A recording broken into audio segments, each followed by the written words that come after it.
जय श्री राधा माधव। सद्गुरुदेव भगवान की जय हो। पूज्य श्री भाई जी की पुस्तक से आज भाई जी कह रहे हैं, जिनका चित्त मुझ में लगा है, जिनके प्राण मुझ में फंसे हैं, जो नित्य आपस में मेरी ही महत्ता को समझते समझाते प्रेम करते हैं, जो मेरी ही बात कहते हैं, मुझ में संतुष्ट हैं और निरंतर मुझ में ही रमण करते हैं, उन निरंतर मुझ में लगे हुए प्रेम पूर्वक मेरा भजन करने वाले भक्तों को मैं अपना वह बुद्धि योग देता हूँ, जिससे वे मुझे ही प्राप्त करते हैं। इन श्लोकों में जिस साधना की ओर संकेत है, प्रेमियों के जीवन का वह स्वभाव होता है। इसी से भगवान ने भागवत में इस बात को स्वीकार किया है कि गोपियों ने अपना मन मुझे अर्पण कर दिया। गोपियों के प्राण मदगत प्राण हैं। गोपियाँ मेरी ही चर्चा करती हैं। मैं ही एकमात्र उनका इष्ट हूँ। मुझ में ही उनकी एकांत प्रीति है। गोपियों ने भगवान का नाम रखा था चित्तचोर।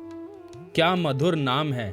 आहा, हम सबकी भी यही इच्छा रहनी चाहिए कि भगवान हमारा चित्त चुरा लें। कुछ सज्जनों को भगवान के लिए इस चोर शब्द का बड़ी आपत्ति है। उनके विचार से श्रीमद् भागवत में जो माखन चोरी आदि की बात है, वह भगवान के चरित्र में कलंक रूप ही है, पर असल में बात ऐसी नहीं प्रतीत होती। पहली बात तो यह है, उस समय भगवान बालक स्वरूप थे, इसलिए उनकी चोरी आदि की प्रवृत्ति किसी दूषित बुद्धि के कारण नहीं मानी जाती। वह केवल उनकी बाल सुलभ लीला ही थी।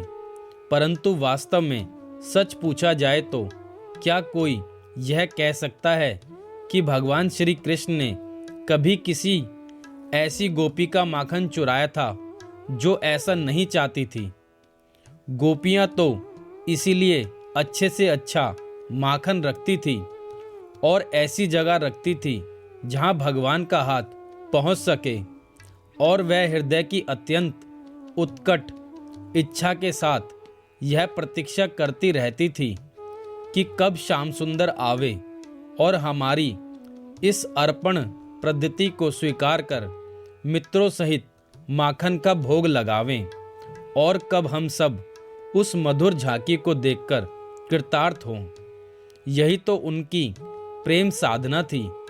इन गोपियों के महात्म्य को कौन कह सकता है, जो निरंतर चित्तचोर की श्याम सुंदर मूर्ति की झांकी के लिए उत्सुक रहती थी और पलकों का अदृश्यन असहाय होने के कारण पलक बनाने वाले ब्रह्मा जी को कोसा करती थी।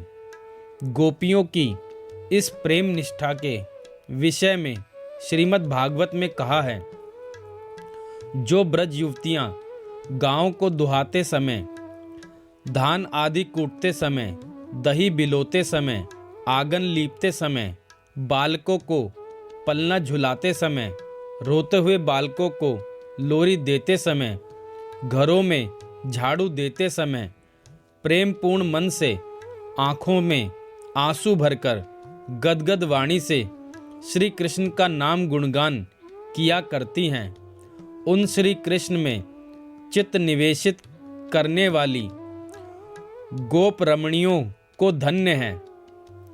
इस प्रकार गोपियों का चित्त हर समय श्री श्याम सुंदर में ही लगा रहता था। घर के सारे धंधों को करते हुए भी उन्हें अपने प्रियतम श्री कृष्ण की एक क्षण को भी विस्मृति नहीं होती थी। उद्धव ने जब गोपियों को योग की शिक्षा दी, तब उस समय उन्होंने उद्धव से यही कहा कि आप उन्हें योग सिखाइए जिन्हों वियोग हो। हमारा तो श्री श्याम सुंदर के साथ नित्य योग है। वे बोली, गोपियां हर समय सब कुछ शाम में ही देखती थी। इस संबंध में एक प्रसंग है। एक बार कई गोपियां मिलकर बैठी। उस समय यह प्रश्न हुआ कि श्री कृष्ण श्याम क्यों हैं? माता यशोदा और बाबा नंद दोनों ही गौर वर्ण हैं।